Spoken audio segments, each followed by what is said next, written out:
अब हम partial agonist देख लेते हैं। पिछला कॉन्सेप्ट माइंड में रखना है, फुल एगोनिस्ट वाला पार्शियल वाला सेम है। कैसे?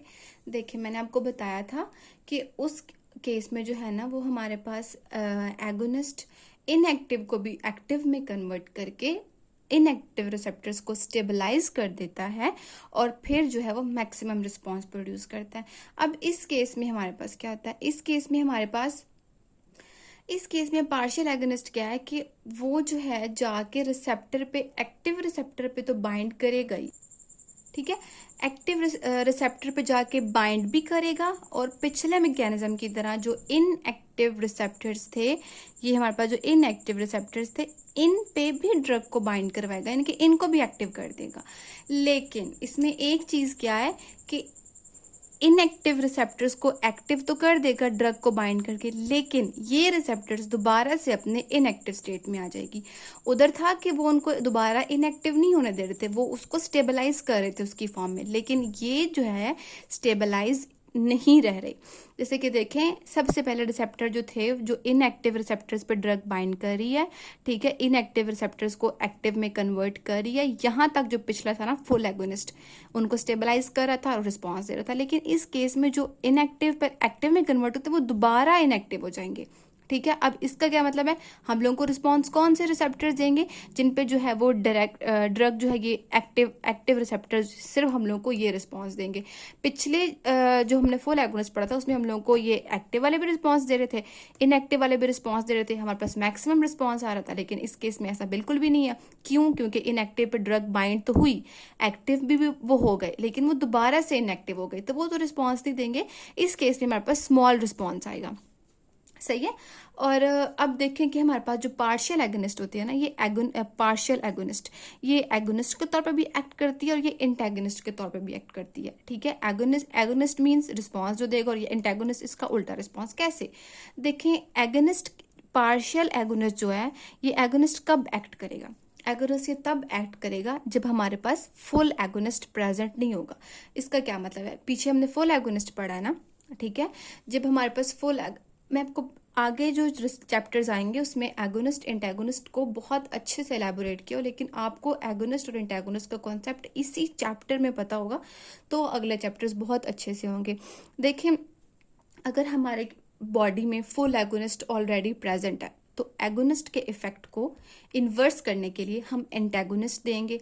बॉडी में फुल एगोनिस्ट ऑलरेडी प्रेजेंट है, ठीक है, एगोनिस्ट, तो उसके इफेक्ट को जो है वो इन्वर्स करने के लिए तब जो है पार्शियल एगोनिस्ट है हमारे पास, वो इंटेगोनिस्ट के तौर पे एक्ट करेगा, ठीक है। लेकिन जब हमारी बॉडी में फुल एगोनिस्ट प्रेजेंट ही नहीं है, सिर्फ पार्शियल एगोनिस्ट है, तब ये जो है वहां पर इंटेगोनिस्ट के तौर पे एक्ट नहीं करेगा, तब ये वहां पर एगोनिस्ट के तौर पे एक्ट करेगा, क्योंकि फुल एगोनिस्ट मौजूद ही नहीं है जिसको इसने एंटेगोनाइज करना है। सही है, आई होप यहां तक क्लियर है। नेक्स्ट हम पढ़ेंगे इनवर्स एगोनिस्ट।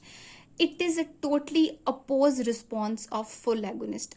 जो काम फुल एगोनिस्ट करता था ना, ये उसके टोटली अपोजिट काम करेगा। कैसे? मैं आपको बताती हूँ। देखिए, जो फुल एगोनिस्ट था ना, उस पे जब वो रिसेप्टर के साथ जाके बाइंड करी थी, ठीक है, तो वो हमारे पास जो एक्टिव रिसेप्टर्स थे उनके साथ तो जाके बाइंड कर ही रहा था, लेकिन इनएक्टिव को भी एक्टिव में कन्वर्ट करके हम लोग को मैक्सिमम रिस्पॉन्स दे देता है। ये क्या करता है? ये जो हमारे पास है इनएक्टिव रिसेप्टर्स जो ऑलरेडी हैं, वो तो इनएक्टिव हैं ही, लेकिन जो हमारे पास एक्टिव रिसेप्टर्स मौजूद होते हैं, ये उनको भी इनएक्टिव कर देती है, ठीक है। वो क्या कर रहे थे? एक्टिव कर रहे थे, ये उनको भी इनएक्टिव कर देते हैं। यानी कि हमारे पास यहाँ पर क्या होगा, जो इनएक्टिव रिसेप्टर्स वो तो मौजूद थे ही और वो रिस्पॉन्स नहीं थे दे रहे, जो एक्टिव थे उनके साथ भी बाइंड करके उनको भी इनएक्टिव कर दिया। तो इट्स मीन्स अब रिस्पॉन्स कैसा आ गया? It is a totally opposite, inverse process of full agonist. That's why हम इसको इनवर्स एगोनिस्ट कह रहे थे, ठीक है। यानी कि हमारे पास क्या होगा अब? हाँ, वो जो फुल एगोनिस्ट था वो हमारे पास इनएक्टिव रिसेप्टर्स को एक्टिव में कन्वर्ट करके उधर ही उनको स्टेबलाइज कर देते थे, यानी कि उनको इनएक्टिव दोबारा नहीं होने देते थे। ये क्या करते हैं? एक्टिव को इनएक्टिव में करके उनको इनएक्टिव की फॉर्म में स्टेबलाइज कर देंगे। आई होप ये पॉइंट क्लियर होना चाहिए, इधर ही क्लियर होना चाहिए। मैं आपको एग्जांपल देती हूँ। जैसे कि देखिए, हमारे पास अगर हमारे पास फुल एगोनिस्ट जो हम लोग दे रहे थे, फुल एगोनिस्ट देखें, अगर फुल एगोनिस्ट हम लोग दे रहे थे तो वो हम लोगों को बॉडी में सेडेशन का इफेक्ट प्रोड्यूस कर रही थी, ठीक है। तो इनवर्स एगोनिस्ट इसके टोटली अपोजिट है, तो वो एंजाइटी प्रोड्यूस करेगी, ठीक है। अब तीनों क्लियर हैं और तीनों उधर क्लियर होने चाहिए, तब नेक्स्ट मूव करते हैं हम एंटागनिस्ट की तरफ, ठीक है।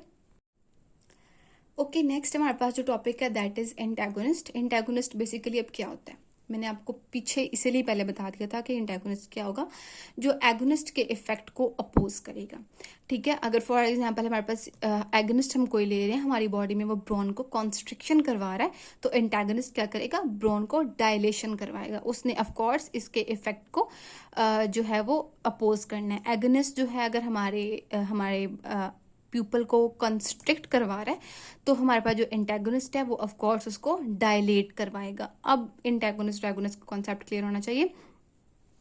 फॉर एग्जाम्पल अब हम लोगों ने एगोनिस्ट दिया, हर एगोनिस्ट का कोई एंटागोनिस्ट जरूर होगा, राइट। अब जो एंटागोनिस्ट बॉडी में अगर एगोनिस्ट मौजूद नहीं है, बॉडी में एगोनिस्ट मौजूद नहीं है, तो ऑफ कोर्स एंटागोनिस्ट कोई रिस्पॉन्स नहीं देगा। उसने किसको अपोज करना है भाई, किसी को भी नहीं ना करना। तो इसीलिए जब बॉडी में एगोनिस्ट नहीं है तो एंटागोनिस्ट का भी कोई रिस्पॉन्स नहीं है। इन केस अगर बॉडी में एगोनिस्ट है तो ये उसके इफेक्ट को क्या करेगा, डिक्रीज करेगा, अपोज करेगा। तो ये एंटागोनिस्ट का कॉन्सेप्ट यहाँ पे क्लियर होना चाहिए। अब कुछ इसकी टाइप्स हैं एंटागोनिस्ट की, हम लोग इसमें आते हैं हमारे पास competitive antagonist, irreversible, allosteric and functional. इनको भी हम आज पढ़ेंगे। कॉम्पिटिटिव में हम देख लेते हैं कॉम्पिटिटिव एंटागोनिस्ट क्या होते हैं।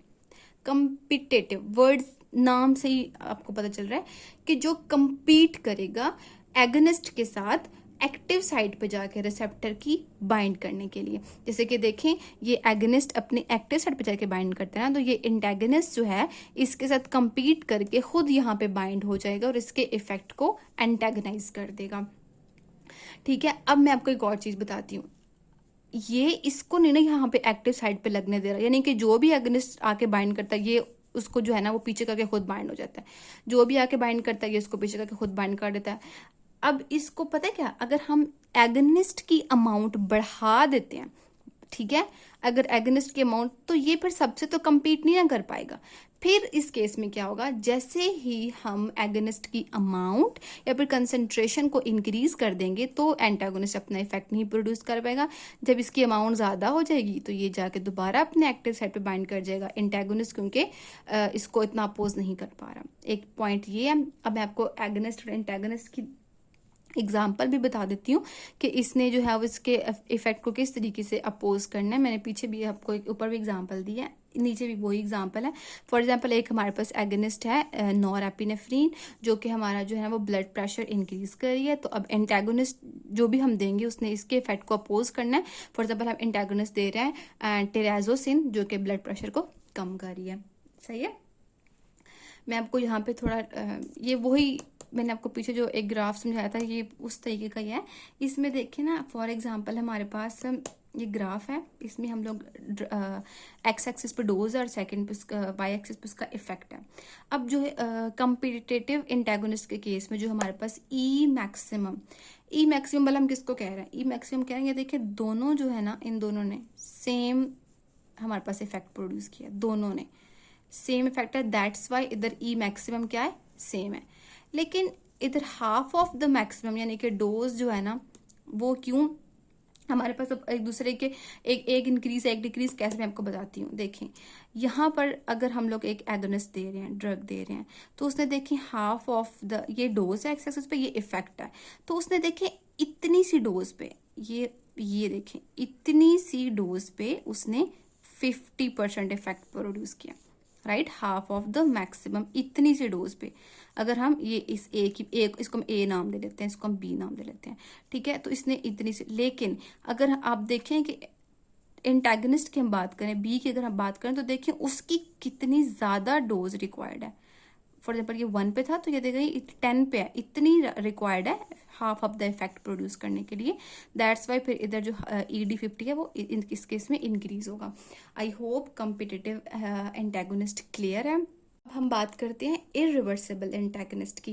मैंने पीछे बताया था ना आपको कि हम अगर एगनिस्ट की अमाउंट इंक्रीज कर देते हैं तो फिर एंटागनिस्ट नहीं काम कर पाता, वो एगनिस्ट अपनी जगह पे जाके बाइंड कर जाता है। अगर हम इसकी अमाउंट इंक्रीज कर दें। इस केस में ऐसा नहीं है। क्यों नहीं है?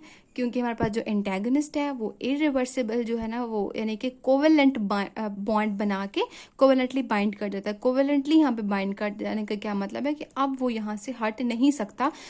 आप चाहे कितनी ही एगोनिस्ट की अमाउंट इंक्रीज कर लो, ये यहाँ पे कोवेलेंटली बाइंड है, इसने नहीं हटना। ठीक है, तो ये डिटैच नहीं होगा हमारे इस केस में। इरिवर्सिबल एंटागोनिस्ट के केस में आप चाहे जितनी ही कंसंट्रेशन एगोनिस्ट की क्यों ना बढ़ा लो, आप देखें तो यानी कि इसमें जो इफेक्ट है वो सेम नहीं रहेगा, पीछे सेम था। क्यों? देखें हमारे पास ये जो ड्रग है हम एक एगोनिस्ट दे रहे हैं, ये देखें ना, इसने हम हमारे पास ये पीछे उनका जो इफेक्ट दोनों का सेम आ रहा था, इधर देखे नहीं है। अगर एक इधर अपना मैक्सिमम इफेक्ट प्रोड्यूस करिए तो एक इधर अपना मैक्सिमम इफेक्ट। क्यों? ड्रग तो एक एंटागोनिस्ट इस केस में कोवेलेंटली बाइंड हो गया। अब आप चाहे कितनी कंसंट्रेशन इंक्रीज कर लें, कितना उसने जो है वो आपको इफेक्ट सेम नहीं देना। लेकिन इसमें ED50 सेम है। क्यों? क्योंकि देखिए दोनों जो है ना हाफ ऑफ द मैक्सिमम, यानी कि हम लोगों को देने के लिए इतनी ही उसकी डोज रिक्वायर्ड है। दोनों केस में इतनी ही डोज रिक्वायर्ड है। एलिस्टेरिक बहुत सिंपल है। इसमें एलिस्टेरिक एंटागोनिस्ट कौन से होते हैं? जो कि हमारे पास एक्टिव साइट की जगह पर नहीं, अदर देन एक्टिव साइट कहीं पे जाकर रिसेप्टर पे बाइंड कर जाती है। फॉर एग्जाम्पल ये रिसेप्टर है, ये इसकी एक्टिव साइट है, तो एलिस्टेरिक जो है ना एंटागोनिस्ट इधर बाइंड नहीं करेगी, इसकी किसी और जगह पे इधर इधर इधर कहीं पे भी और जाके बाइंड कर जाएगी, तो ये एलिस्टेरिक एंटागोनिस्ट है। ठीक है, एंड पे हम लोग जो पढ़ने लगे हैं that is functional antagonist. Functional antagonist मैं आपको बताती हूँ। अच्छा, अब फंक्शनल एंटागोनिस्ट ये थोड़ा चेंज है।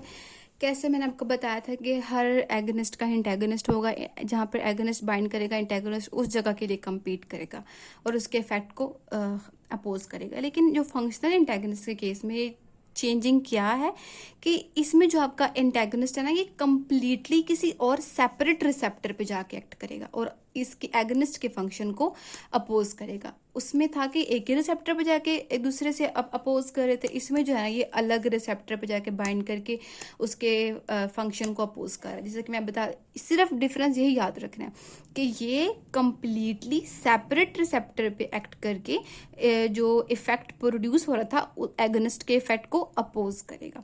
जैसे कि देखिए फॉर एग्जांपल जो हमारे पास हिस्टामीन है, ये बाइंड करती है इधर H1 रिसेप्टर तक जाके बाइंड कर रही है और हमारे पास ब्रोन को कंस्ट्रक्शन करवा रही है। लेकिन इसका जो एंटागोनिस्ट होगा यानी कि हमारे पास एपिनेफ्रिन, वो किसी और रिसेप्टर पे किसी और पे एक्ट करके, ठीक है, रिसेप्टर पे एक्ट करके इसकी डायलेशन करवा देगा। सही है। आई होप फंक्शनल एंटागोनिस्ट भी आपको क्लियर है। अब हम जो लास्ट टॉपिक पढ़ेंगे हमारे चैप्टर का दैट इज थेराप्यूटिक इंडेक्स। अच्छा, थेराप्यूटिक इंडेक्स में हम क्या देखेंगे हमारे पास कि थेराप्यूटिक इंडेक्स क्या है। फॉर्मूला थोड़ा देखें। Therapeutic index is equal to TD50 over ED50। TD50 means क्या है कि हमने एक ड्रग दिया, तो उसने क्या किया, 50% पॉपुलेशन में उसने हमारे पास जो है वो टॉक्सिक इफेक्ट प्रोड्यूस किया। 50% ऑफ द पॉपुलेशन में उसने हमारे पास जो है वो इफेक्टिव रिस्पॉन्स दिया। जैसे कि हमने एक सर्वे कंडक्ट किया, फॉर एग्जाम्पल आपको देती हूँ, हमने पॉपुलेशन थी 100 हमने पेशेंट्स दिए, एक पॉपुलेशन पे हमने ड्रग दी उनको, और उसने आधे पेशेंट्स पे तो उसने इफेक्टिव रिस्पांस दिया ड्रग ने, आधे पेशेंट्स पे उसने हम लोगों को टॉक्सिक इफेक्ट दिया। ठीक है, तो अब उस चीज़ को जो है वो देखने के लिए हम लोग थेराप्यूटिक इंडेक्स की टर्म देखते हैं। जैसे कि मैं आपको एग्जांपल समझाती हूँ, अच्छी समझ आ जाएगी।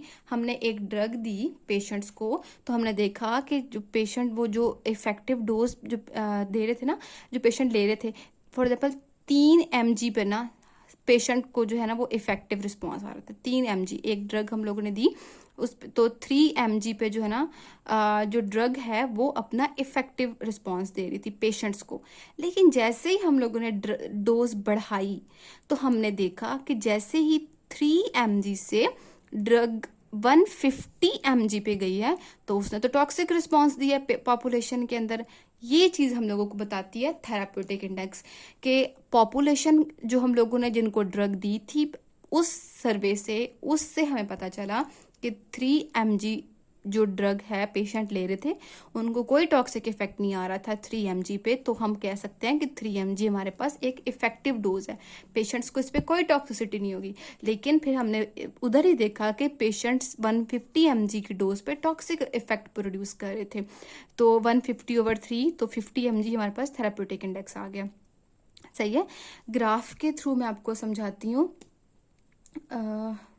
एक चीज़ यहाँ पे देख लें कि थेराप्यूटिक इंडेक्स जितना ज़्यादा होगा ना, हमारी ड्रग उतनी ज़्यादा सेफ होगी। थेराप्यूटिक इंडेक्स जितना कम होगा, हमारी ड्रग उतनी ज़्यादा टॉक्सिक होगी। ये चीज़ याद रखने वाली है। थेराप्यूटिक इंडेक्स जितना ज़्यादा होगा, थेराप्यूटिक इंडेक्स जितना ज़्यादा होगा एक ड्रग का, ड्रग उतनी ज़्यादा सेफ होगी। और जितना ज़्यादा थेराप्यूटिक इंडेक्स एक ड्रग का कम होगा, ड्रग उतनी ज़्यादा टॉक्सिक होगी। इसका क्या मतलब, देखिए मैं आपको बताती हूँ यहाँ पे एक ग्राफ से कि थेराप्यूटिक इंडेक्स ज़्यादा हो तो ड्रग सेफ क्यों है, थेराप्यूटिक इंडेक्स कम हो तो ड्रग टॉक्सिक क्यों है। देखें, एक ड्रग का फॉर एग्जांपल थेराप्यूटिक इंडेक्स इतना है, ये जो मैं आपको दिखा रही हूँ इधर, सही है। फॉर एग्जांपल हमने एक ड्रग दी पेशेंट को, इतनी उसकी डोज दी। अब अगर हम उस ड्रग की डोज बढ़ा दें, यानी कि इतनी कर दें, कोई साइड इफेक्ट नहीं आएगा। इतनी देंगे, कोई साइड इफेक्ट नहीं आएगा। इतनी देंगे, कोई साइड इफेक्ट नहीं आएगा। द रीज़न बिहाइंड दिस, उसका ऑलरेडी थेराप्यूटिक इंडेक्स बहुत ज़्यादा है। यानी कि आप अगर डोज बढ़ाते जाओ, जब तक वो उस डोज अपने थेराप्यूटिक इंडेक्स से बढ़ नहीं ना जाएगी, वो साइड इफेक्ट नहीं देगी। इस कंपैरिजन में अगर हम देखें कि एक ड्रग का तो थेराप्यूटिक इंडेक्स ही थोड़ा सा है, इतना सा थेराप्यूटिक इंडेक्स है या इतना सा थेराप्यूटिक इंडेक्स है, हमने पेशेंट को डोज दी, ठीक है, यहाँ तक पेशेंट जो है ना, वो उसको कोई भी गुड रिस्पॉन्स नहीं उसने दिया, इतनी से डोज पे हमने डोज बढ़ा दी। देखिए, इसका तो थेराप्यूटिक इंडेक्स ही कम था, डोज बढ़ा दी हुई है, साइड इफेक्ट आना स्टार्ट। क्यों? क्योंकि उसका तो थेराप्यूटिक इंडेक्स ही थोड़ा है ना, लो है। तो ये रीज़न है, थेराप्यूटिक इंडेक्स जितना कम होगा ड्रग उतनी ज़्यादा टॉक्सिक होगी, थेराप्यूटिक इंडेक्स जितना ज़्यादा होगा ड्रग उतनी ज़्यादा सेफ होगी। ज़्यादा पे साइड इफेक्ट शो नहीं करेगी ड्रग, इतना ज़्यादा, और कम पे तो बहुत ही ज़्यादा, ठीक है। तो लिपिनकॉर्ट में जो हमारे पास एग्जाम्पल दी हुई है वो वारफरिन की दी हुई है और पेनिसिलिन की दी हुई है। वारफरिन और पेनिसिलिन की एग्जांपल दी हुई है। देखें कैसे कि वारफरिन का थेराप्यूटिक इंडेक्स लो है। लो होने का मतलब क्या है, ये देखें कि वारफरिन का इतनी ही डोज सेफ है, इससे थोड़ी सी ज़्यादा आप डोज बढ़ाओगे वो आपको साइड इफेक्ट देगी। और पेनिसिलिन का थेराप्यूटिक इंडेक्स ज़्यादा है, ये देखें ज़्यादा, इतनी सी पेनिसिलिन की डोज दे, पेशेंट ठीक नहीं हो रहा, बढ़ा दे डोज, नहीं हो रहा, बढ़ा दे डोज, साइड इफेक्ट नहीं आएगा। तो हमारा सेकेंड चैप्टर जो है यहाँ पे कंप्लीट होता है। और उसके बाद जो है अब हम अपना थर्ड चैप्टर स्टार्ट करेंगे, ऑटोनॉमिक नर्वस सिस्टम, इंशाल्लाह। और मैं आपको फिर बता रही हूँ कि ये दोनों चैप्टर्स के कॉन्सेप्ट, जो चीज़ें मैंने बताई हैं, समझ नहीं आ रही आप पूछ लें, लेकिन चीज़ें क्लियर होनी चाहिए। आगे मैंने आपको 2 यूनिट्स ही कवर करवाने हैं, और 2 यूनिट्स मैं चाहती हूँ जो रिस्पॉन्सिबिलिटी मेरी है, आपको बहुत अच्छे से चीज़ समझ आ जाए, ठीक है। तो इंशाल्लाह अब आप ये लेक्चर लें और अपने कॉन्सेप्ट करें क्लियर। जो चीज़ समझना है आप पूछ सकते हैं और मैं इंशाल्लाह आंसर करूँगी उस चीज़ का। और मैं अब नेक्स्ट लेक्चर तक आपके ये तीनों लेक्चर्स कंप्लीट हों। टिल दैट अपना बहुत सारा ख्याल रखें। Thank you so much. अल्लाह हाफिज़।